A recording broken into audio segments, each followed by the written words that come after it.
Good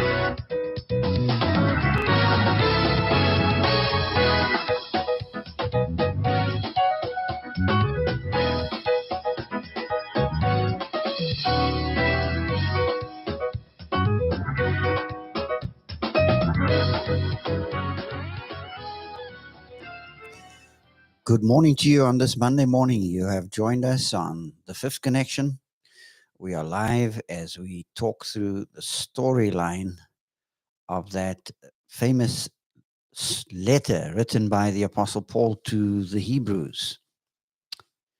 It was in 2022 with the F1, that crash that happened in that F1 race where, of course, Verstappen was the one that Max Verstappen finally clinched the Formula One World Championship. But the guy who crashed out his car in that event was Nicholas Latifi. And of course, it was jokingly said afterwards that because of his crash, he helped Verstappen clinch the championship. And that would afford him, and I quote, a lifetime supply of Red Bull, end of quote. Of course, it was quite funny at the time, but of course it wasn't true. We're just poking fun at the whole issue. But lifetime supplies of anything is sometimes something that we all covet. Oh, I wish I could get a lifetime supply of petrol, a lifetime supply of all the food I need, a lifetime supply of not having to pay taxes or rent. While that's seldom, if ever, possible, the writer to Hebrew Christians, Christian Hebrews, those who came out of Judaism and who embraced the way, they became followers of the way, were really struggling because great pressure had crashed in on their life. They were in a very hard place, very challenging space. And so there was this desire or need to defect. If we go back to Judaism, things won't be that hot for us. If only we could change our colors, change the flag under which we fly, things would go a lot better. While in this section of the text, right through all 28 verses,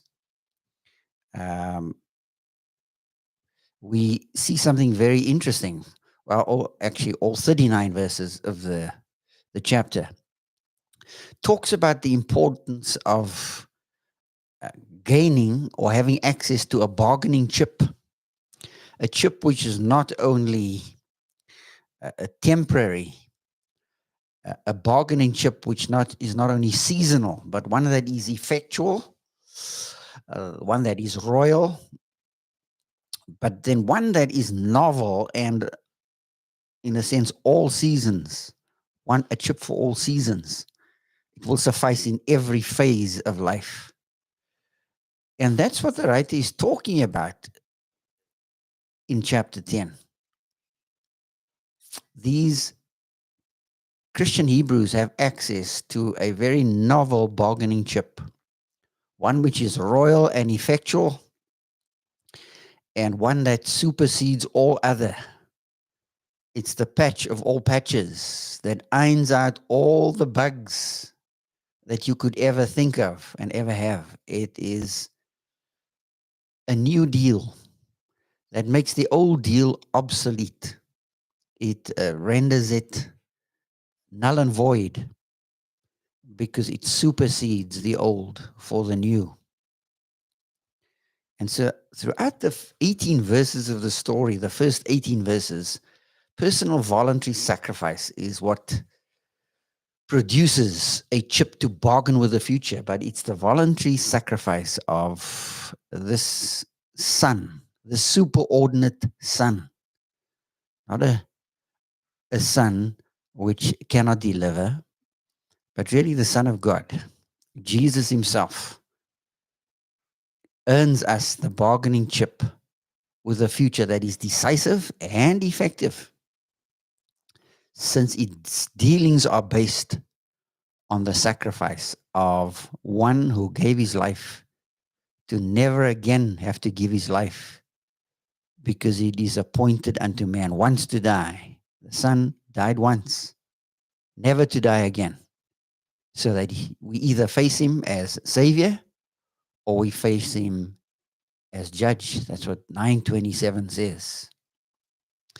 But now we are in the section that goes from verse number 11 to verse 14, where we're going to look at not just a seasonal effectual bargaining chip, but one that is royal, a royal bargaining chip. Verse 11 gets us to get a glimpse into this section of the story. It says, every priest stands daily at his service, offering repeatedly the same sacrifices, which can never take away sins. Because these sacrifices were continual, but in a sense they were ineffectual. They provided an ineffectual service of patented persons. Every priest continually performed his priestly service, offering sacrifices that could never remove or utterly remove sin. Because sin was a conscience issue. That's where it started. It expressed itself through actions. The blood of goats and bulls could not cleanse the conscience. Oh, it could purge sacred space, yes. It could decontaminate sacred space. It could decontaminate persons, but not cleanse their consciences. And so those sacrifices were continual, which shows the ineffectual nature of these sacrifices. But then the story unfolds and continues in verse 12 to verse 14, and teaches, or says rather, that it's not the continual sacrifice, but it's the terminal royal sacrifice of the superordinate Son, who is Jesus, that provides something which is lasting and effective. Verse 12 says, but when Christ had offered for all time a single sacrifice for sins, he sat down at the right hand of God, waiting from that time until his enemies should be made a footstool for his feet. For by a single offering he has perfected for all time those who are being sanctified. So watch what happens. There's a contrast between the Levitical priests and Jesus as a priest. The Levitical priests went in constantly. Jesus, the priest after the order of Melchizedek, offered once for all time a sacrifice. And watch what he did, which makes it royal. He sat down at God's right hand, because anyone seated at the king's right hand had royalty, regal privileges, regal options, and they had to be royal by their very nature. Jesus was a Davidite. He was the son of the Davidic line. So he comes from the line of the kings, which makes him royal. And so he's no subby. He's no subordinate. He's the superordinate Son who sits down at the right hand of God. And what's he doing there? Well, he's not immobilizing God because he's sitting on God's right hand, which was a very childlike observation that a Sunday school kid made. Why does God then use his left hand? Because Jesus is sitting on his right hand. Well, that's not what's in view here. He has a position of great authority, regal, royal authority, until his enemies should be made a footstool for his feet. Now, a footstool is a very humble place or space. It's a place of humiliation. When an enemy is made a footstool, The enemy is humiliated. And all nations will be humbled before this regal, royal, superordinate son. And that's what he's doing there, waiting from that posture, waiting from that position until his enemies are coerced,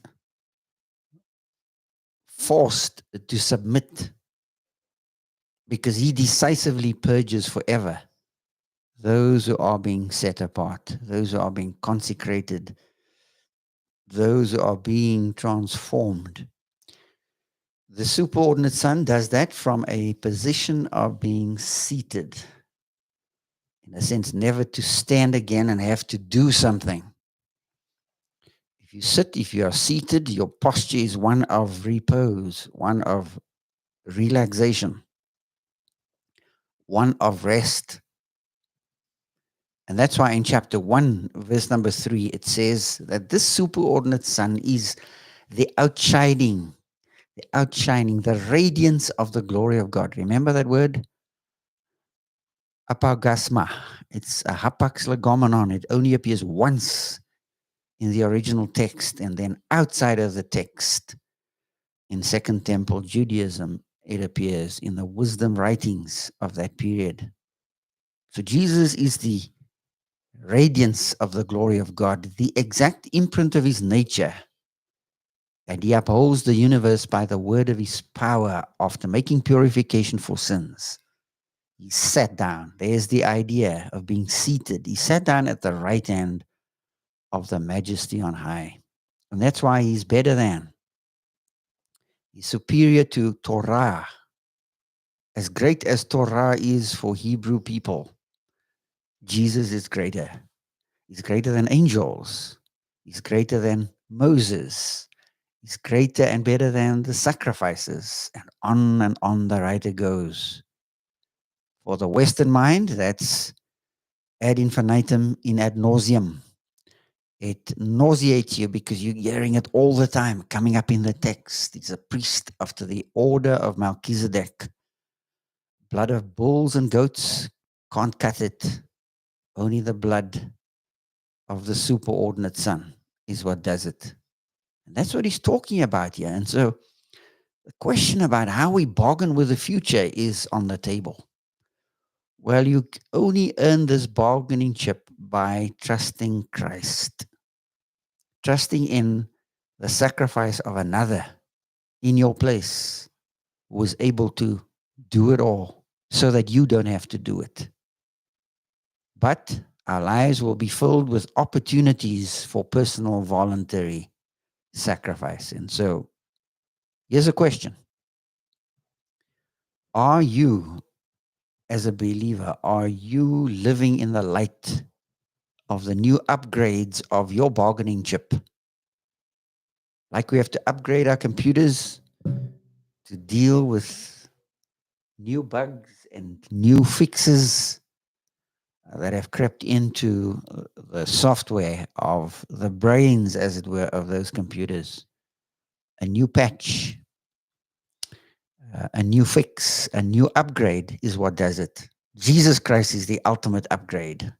And he gives us a bargaining chip which gives us access to the throne room of God. As you ponder this morning, think about what fixes in your own life need to be made that has already been made by one who supersedes you, one who precedes you, who has done it all. You don't have to work your way into heaven. It's not by merit. It's not a meritocracy. It's not based upon how smart you can perform. It's based upon the performance of another, the superordinate son who gave his life. And so that's it for this morning. You can win a lifetime of usefulness, not of Red Bull, but of usefulness for God. That will not score you brownie points, but will be an outworking of the privilege that you have to be part of the family of God. I trust as you go into this Monday morning, you will walk with a consciousness of who He is and what He has done. Have a good day and goodbye for now.